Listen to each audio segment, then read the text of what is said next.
Well, Graham, you've had a training week, I suppose, the first one you've had since the start of the season. How beneficial has that been, would you say?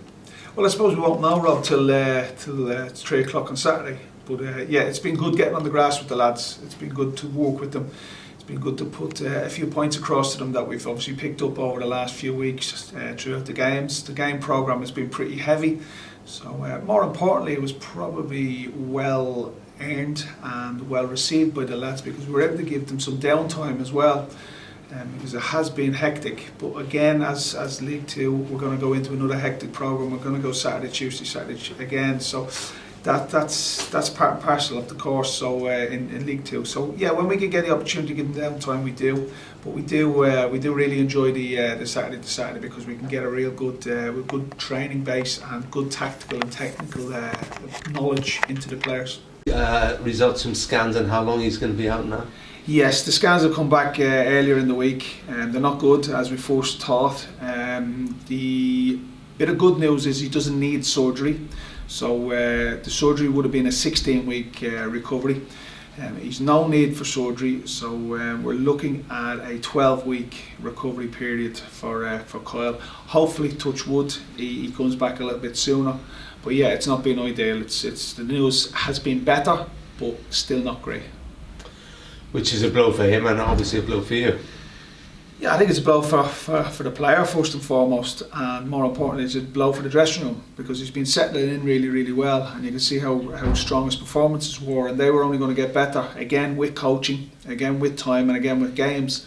And we looked as if we struggled a little bit without him against Crewe. We were very much in the game. We were playing really well, 1-1 at the stage, and then he goes down injured, and yeah, we just come apart a little bit. That half an hour period, then the 15 minutes before half time, 15 minutes after half time, rocked us individually, collectively, and if the truth be known, Kyle's absence that night probably cost us our injury. Probably cost us the 3 points. So yeah, that was a little bit of a setback for the team, for the dressing room, but more importantly, it was a major setback for Kyle. He's come here to play, he's hungry to play, and I'm gutted for him. I really am gutted for him, because he's a lovely lad. He's a lovely lad who's just wants to get on the training ground, just wants to learn, just wants to progress. But look, like I say, every League Two campaign, every League Two season is not without its bumps, and this is just a bump in the road for the young lad, and hopefully he comes back. He has a look at us, sees how we work, and he comes back, and he comes back fitter and stronger and more resilient for it. On the other injuries, Declan Drysdale, how far away is he? Declan's not far, in fairness to him. He's well ahead. He's well ahead of schedule. He wasn't due back to us till around about the first week in October. So as we head into September, I'd be surprised if we didn't see Declan in and around the first team challenging. He's not far off at all. He's completing training sessions with us now, which is good. He's not able to get up to the same speed and the same intensity levels as the rest of the lads. We had a game on Tuesday night at Merthyr. He wasn't obviously available for that.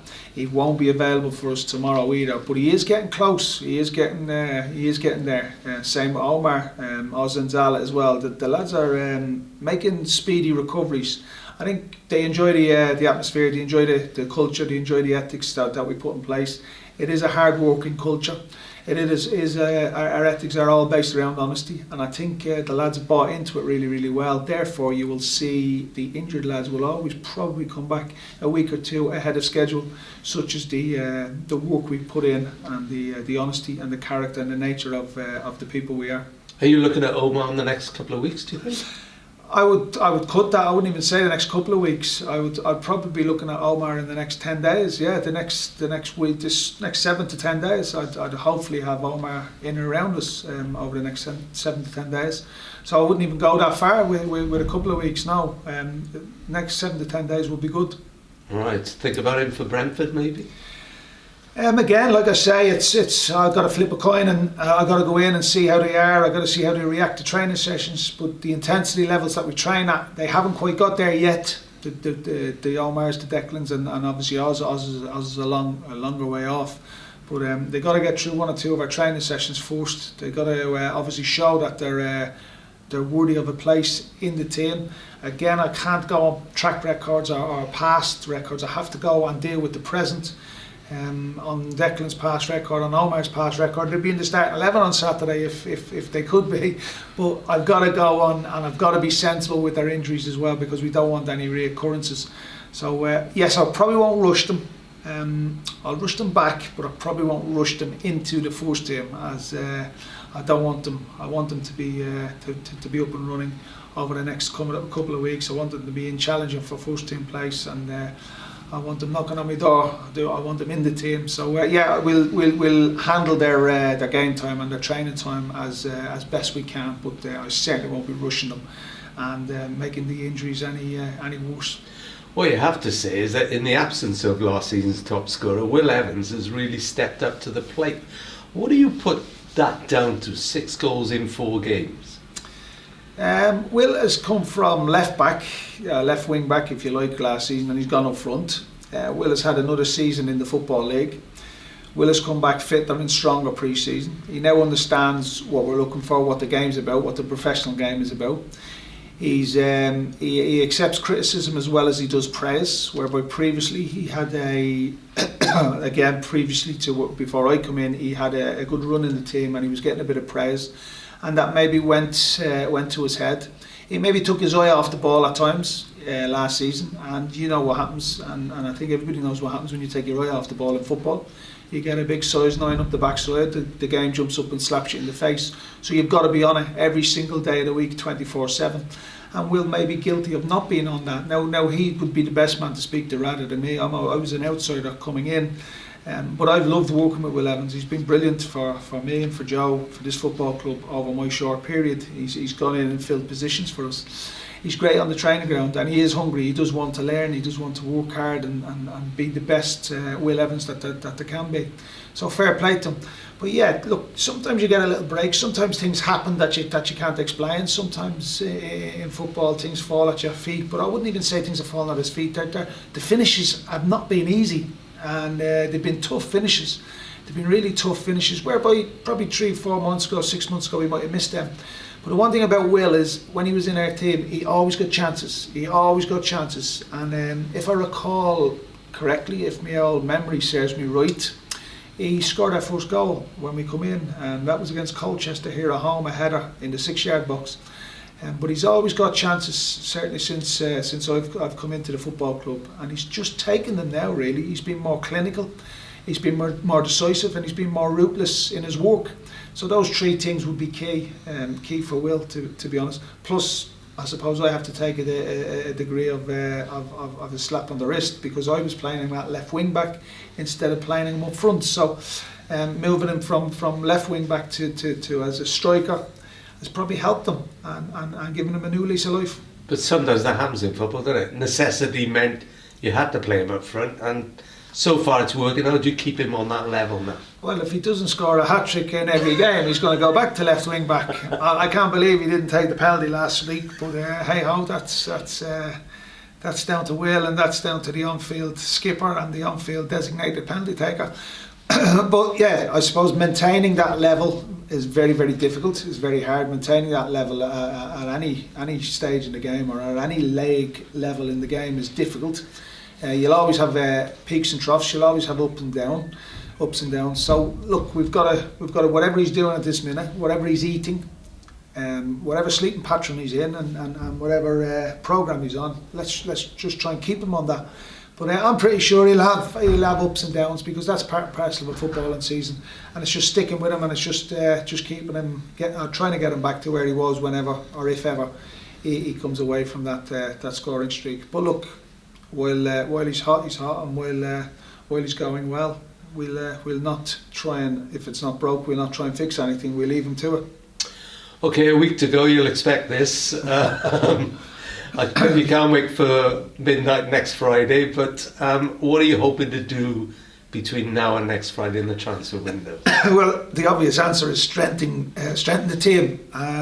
Strengthen the team and strengthen the squad. Naturally, if you strengthen the team, you'll strengthen the squad. Yes, I'm hoping to do a little bit between now and then.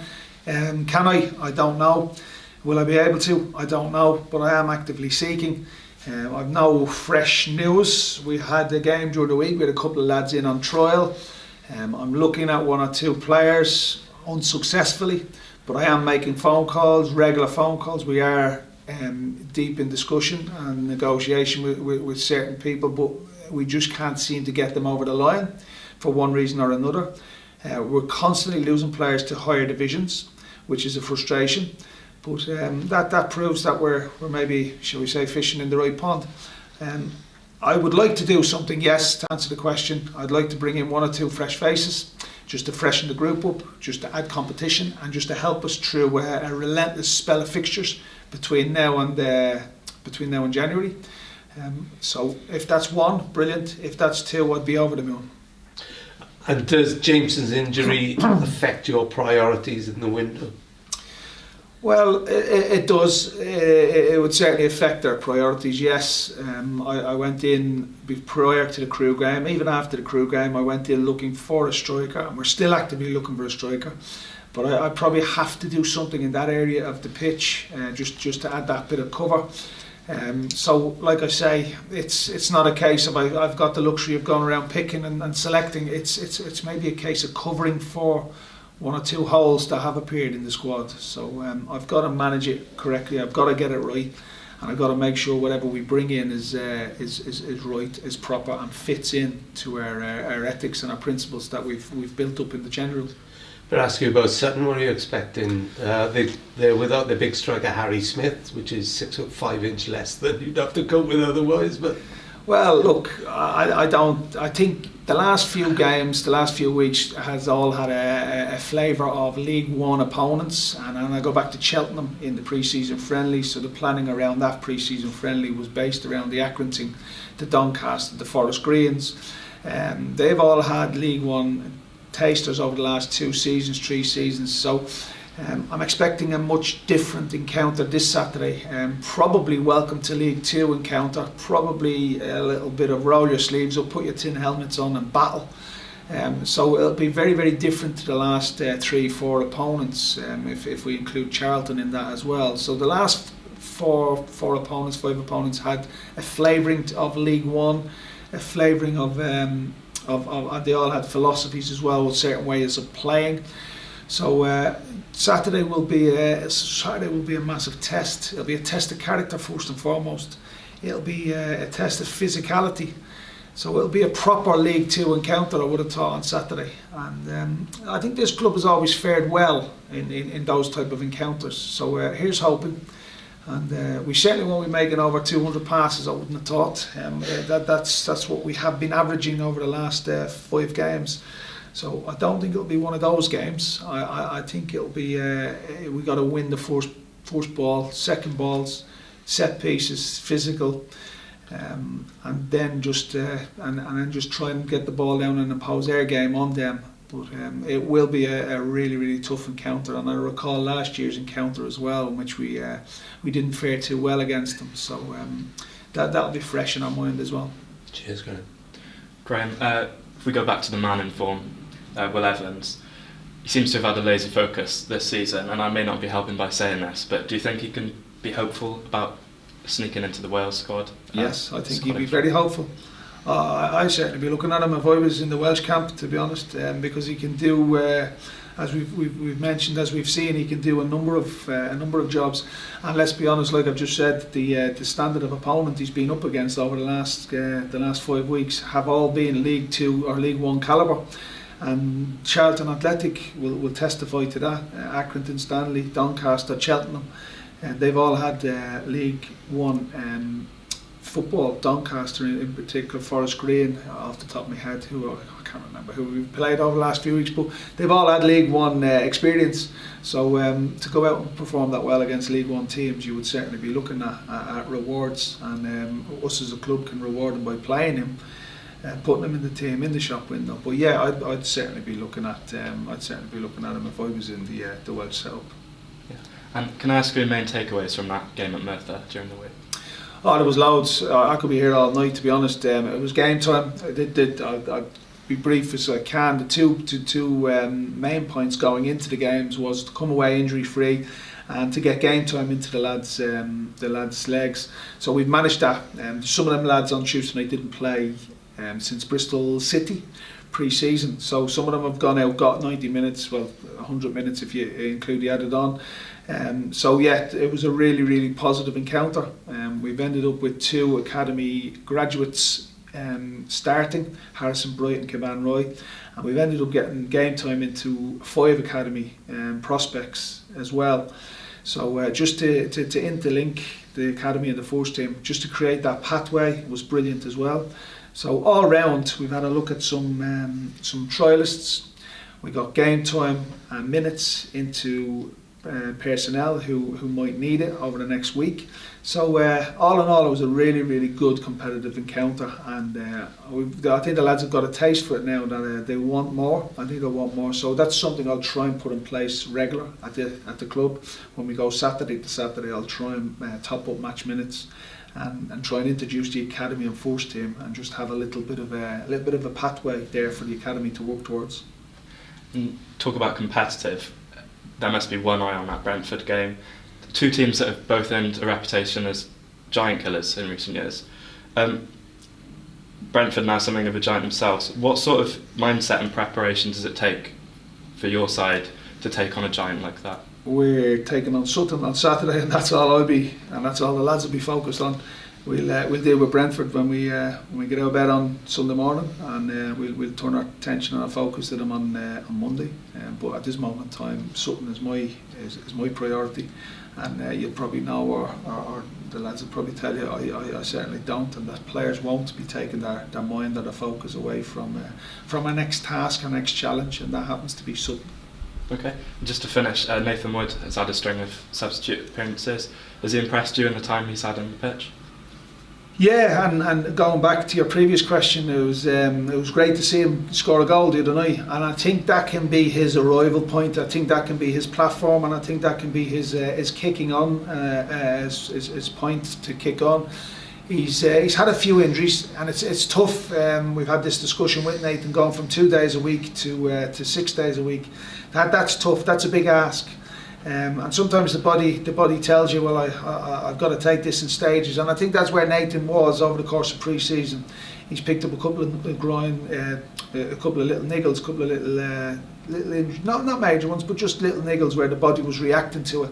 So he'll get bigger, he'll get stronger, he'll get better, I've no doubt about it. And again, you're looking at James Waite, you're looking at Will Evans, and their development. I have a big saying in football as well, it's crawl, walk and then run. At this stage of Nathan's development, you're probably looking at him and crawling the early stages, but he will have an impact. I'm looking forward to working with him, and I hope that was his arrival point, his arrival statement the other night, because he played very well, him and James Waite in the midfield the other night, the two of them. They played really, really well on a difficult pitch against tough opponents. And it was a mental challenge as well on Tuesday night. So yeah, I was impressed with Woody, and I have been impressed with Woody. Just trying to keep him fit now, just trying to keep him out of the physio room. I think he should be okay, and I think he should flourish from his game time the other night. Thank you. That's all.